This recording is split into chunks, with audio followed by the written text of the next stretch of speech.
Kareem broke the record in '84. In that same year, a future king was born. When they call you the chosen one before you finish high school, the expectations are sky high.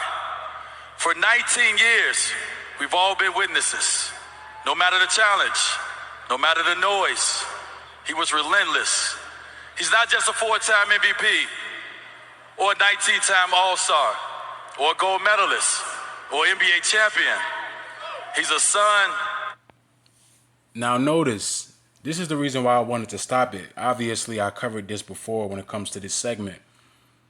He said that LeBron James is a son, as if that's some sort of achievement that's exclusive to LeBron James and other people like him. Like, he lists his achievements, which were, exclusive to LeBron James. Like, he was able to win what he won when it comes to gold medals and championships and whatnot. Cool.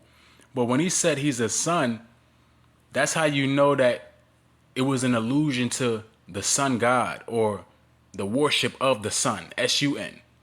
Because when someone is known as a son in the entertainment industry, S-U-N, it means that they're an enlightener. And I'm going to show you another example of that, but that's what it means. When someone is known as a son in the entertainment industry, it just means that they're enlightened. They've reached a level where they're able to enlighten. That's what LeBron James is set up as. And the corollary aspect to that is something I wanted to get into because it just hit me. Now, mind you, I did this before. I've covered this before. But it's always good to cover it again because of redundancy, and you want people to understand these things. You want to keep it ingrained in them. The corollary aspect is always going to be stark when it comes to what's before us, what's presented to us. Now, obviously, we understand that LeBron James was drafted by the Cleveland Cavaliers, the Loyalists, the Royalists. The first team that LeBron James goes to outside of the Cleveland Cavaliers was the Miami Heat, which is an allusion to the sun. Another team that he went to that was an allusion to the sun is the LA Lakers. Those are the only two teams that he's played for outside of the Cavaliers. Currently still playing for the Lakers. The Lakers represent the sun. Now, the Lakers and the Miami Heat have a lot in common in terms of LeBron James. Because when he first got there, he won his championship against the team that he used to play for that represented the sun, while playing for another team that represents the sun. The reason why I'm bringing this up is because it replicated the event that took place with Mr. Kobe Bryant.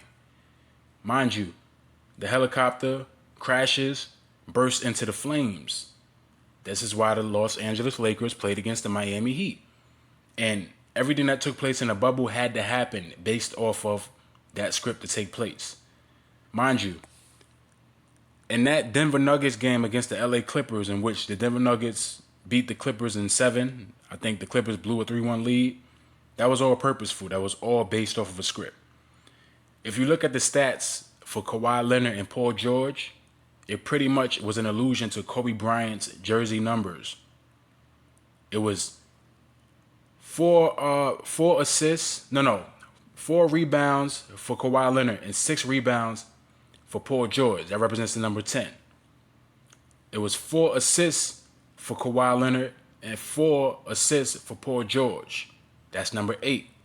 And it was 10 points for Kawhi Leonard and 14 points for Paul George. That's number 24.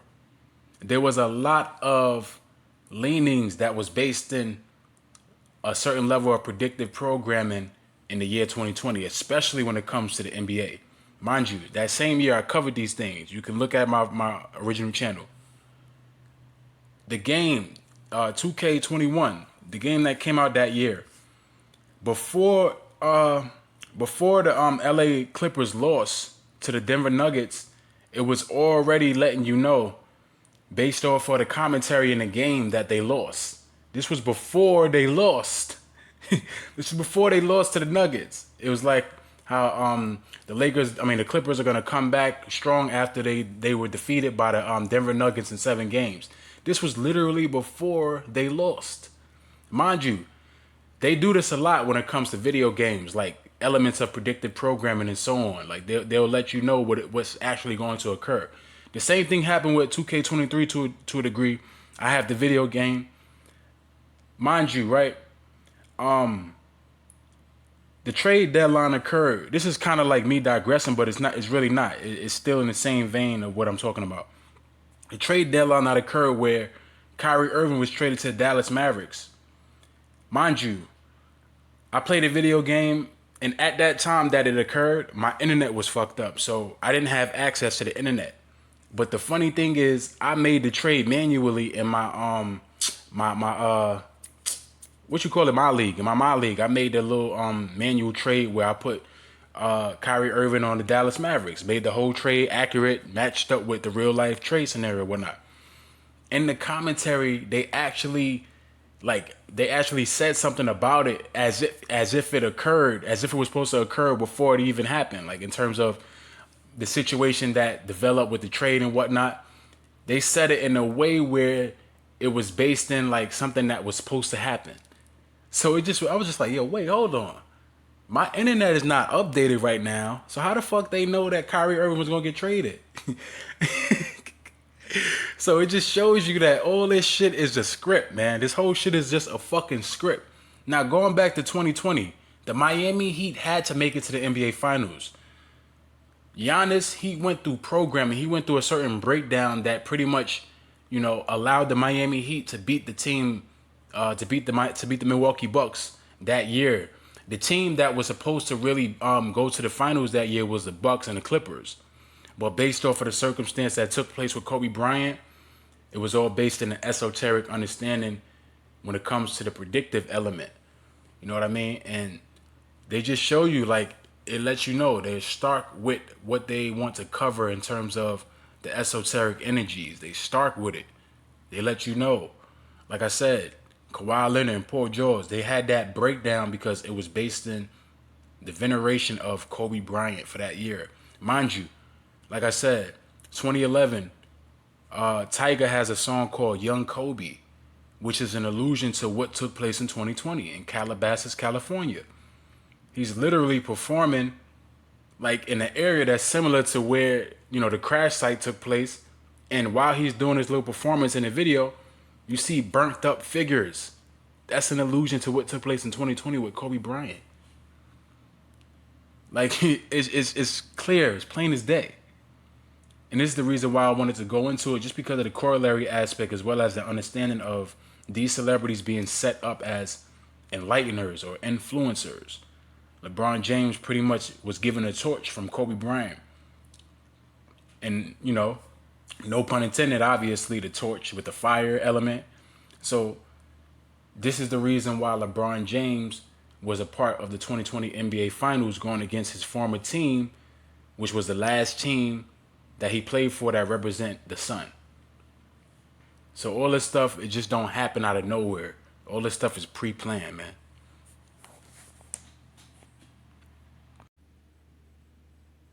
So just for further proof, look at these stats from Kawhi and Paul George. They had a breakdown. The programming kicked into where it triggered them to not come through. That's literally what happened. Believe it or not. Look at the numbers. Kawhi Leonard, Paul George. 6 rebounds for Kawhi, 4 rebounds for Paul George. That's number 10. 2 assists for Paul George, 6 assists for Kawhi. That's 8. 10 points for Paul George, 14 points for Kawhi. That's 24. Points, rebounds, assists. All have to do with Kobe Bryant's jersey numbers. It's a reason for that. There was a reason for that. Not just happenstance. It had to happen that way because it was based in the understanding of the esoteric energy igniting from the death of Kobe Bryant. This is why you had the Lakers go against the Miami Heat. Not the Boston Celtics, the Miami Heat. Mind you, the Boston Celtics played them in the Eastern Conference Finals that year. Everybody was banking on the Celtics. They had the better team. But for some reason, the Miami Heat were able to win. Jimmy Butler was on a quote-unquote mission that season because he was used as the barometer for that team being able to, get over the hump and get to the finals. No one had that team going to the finals. Mind you, they was in Florida, Orlando, Florida, the Sunshine State. Oh, man. So we're on gematrinator.com. Gematria is pretty much a system in which you substitute numbers for letters, and the Kabbalistic derivation is based in mysticism, Luciferianism, sacred writings that coincide with the Hebrew alphabet, or sacred, decodings when it comes to the understanding of what certain numbers represent, what certain letters represent. And it's very prominent in the entertainment industry just based off of how things are coded, in which you just have to pick up on it because of the nefarious angle. So here we'll look up orange. We'll look up the name or the word orange. And you see the reduction there is 33. The ordinal is 60. The reduction is 33. We know that orange represents enlightenment. The number 33 represents enlightenment. So when it comes to the Kabbalistic understanding, the basis is covered in terms of the esoteric energy, the Luciferian energy. Orange represents 33 and vice versa. It means enlightenment. Also an allusion to the sun god, so on and so forth. Now let's type in LeBron. We get 66. For the ordinal, the reduction is 30 and the reverse is 96. The reverse reduction is 33. All these numbers are aligned with LeBron James, especially number 6. 66 is for the GOAT. That's what 66 is for. And this just says LeBron. Now we type in James to see what it comes to. 42 is the reduction. Also in reference to Hermes, the understanding of the number 42. Or Tahuti, Thoth. Reverse reduction, 66. So when it comes to this archetype of a character known as LeBron James, this person was set up to play out a role based off of the programming. His whole life is a script. Most of these celebrities, their life is scripted. It's just not simple. You feel what I'm saying? It's more complex. Just based off of the understanding of how the numerological bent has a lot to do with, the subject, as well as certain leanings when it comes to the subject, as far as adherences and whatnot. This person is a Boule member. He has the Sphinx tatted on his chest. So he lets you know what he's a part of. Let's type in Michael Jordan. I think we'll get the number 33 as well.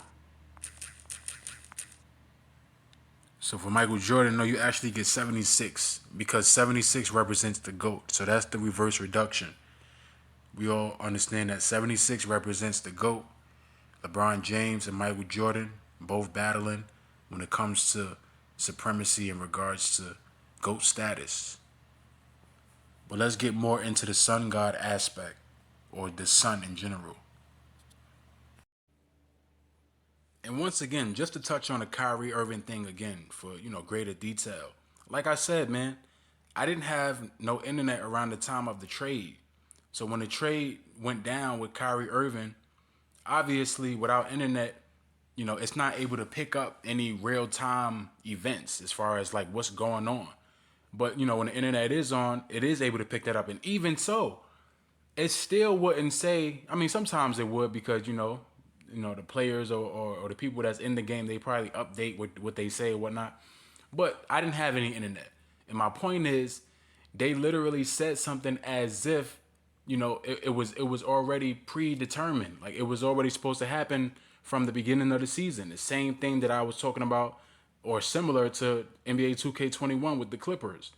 It's the same thing. Like I didn't have no internet, and they said Kyrie Irving and the Brooklyn Nets could not reach a extension or what have you, and he was eventually traded. He got traded because they couldn't reach an extension. This was without any internet. This is just me trading Kyrie Irving to the Mavericks, and that's really what took place. So it's like, yo, like they tell you in the video games, like what's really going on, like what the narrative, what the stories are really about, And just to continue on with the whole sun god understanding, or the enlightened or understanding, the reason why you see these celebrities wearing orange caps For the most part, when you see these celebrities wearing orange caps, it's supposed to represent them as an enlightener. You know, it represents a halo, and it's supposed to show them as an enlightener, as a sun god worshiper, a venerator of Heru or Horus. This is why they wear the orange cap, and this is why they wear orange in general. When a celebrity wears orange, it's not just because they wearing orange. They wearing orange to show that they're enlighteners. At first, you know, you had this trend where all these celebrities, they were wearing the hat, but now they starting to wear anything orange, big bright ass orange jackets. You know, anything that has orange in it is supposed to represent them as an enlightener. It's not just some basic thing. They wear orange because they're quote unquote gods. Alright, so this right here is Bay Area rapper, California rapper Larry June. Larry June pushes the orange really, really hard. He goes hard when it comes to the orange, especially when it comes to like merch, vinyls, tour dates, so on and so forth. Just as far as the design and the motif, the patterns and whatnot. He really pushes the orange hard. Also, you see the Masonic pose. So he just got his bases covered. He's someone who is an enlightener. That's what he is. He's a sun god worshiper and an enlightener.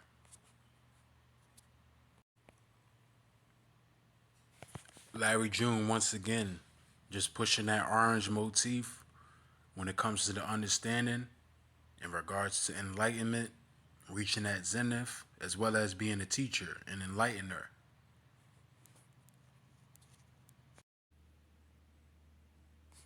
The bugged out union of D Wade and Gabrielle Union. Might as well call this nigga Dwayne Union. Cause this nigga's a bitch.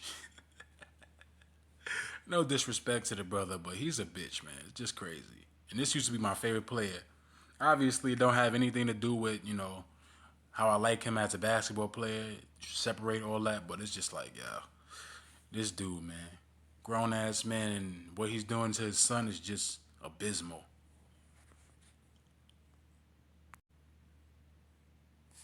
Mr. Brad Pitt got the orange bubble, letting you know that he's an enlightener.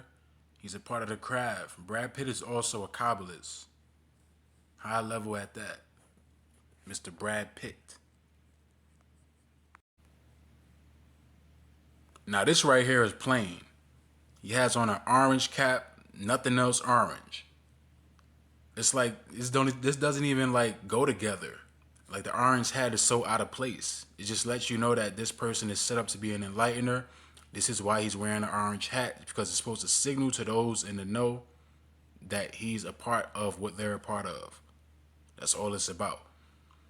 And it's not only with what they wear, it's what they show as far as like the hand signs and whatnot, the poses. I remember one time, I'm saying one time as if this was a long time ago. This was just yesterday. I was watching a reaction video for Israel Adesanya where he was reacting to UFC 286. And, you know, the whole time I'm watching the reaction video, he has the pose of the caduceus. Like he just keeps it up, the caduceus pose with the hand sign, like the intertwining serpents, the kundalini, the caduceus, like the upside down, medical sign. That's what that represents. It represents hermeticism, the kundalini, the coming together, alchemy, so on and so forth. That's what it represents.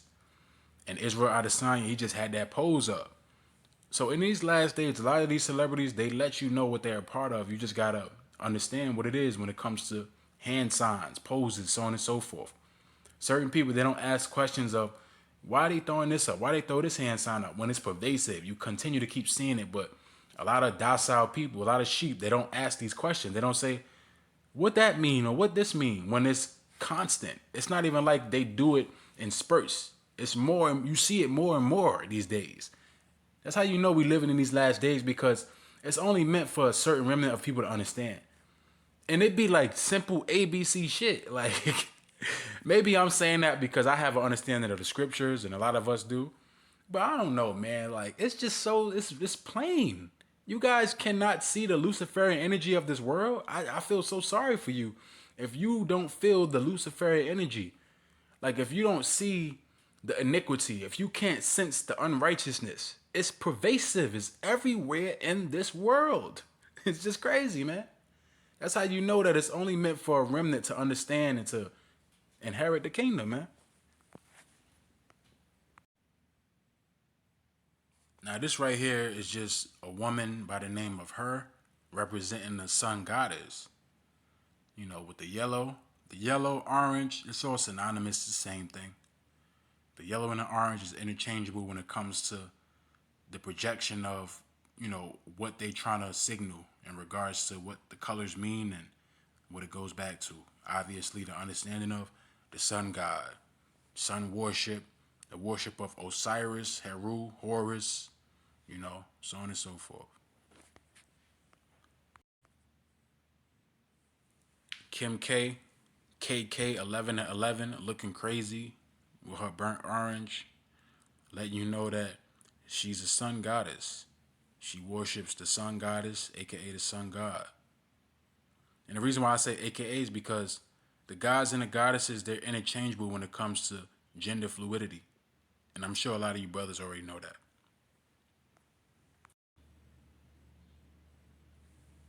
Rihanna right here with her big ass orange mink jacket. It's kind of fire though, but letting you know that she's an enlightener. You know, she's someone who is an influencer, a quote unquote goddess. Also, her name being an allusion to Rhiannon or Epona. Just look up Rhiannon or Epona.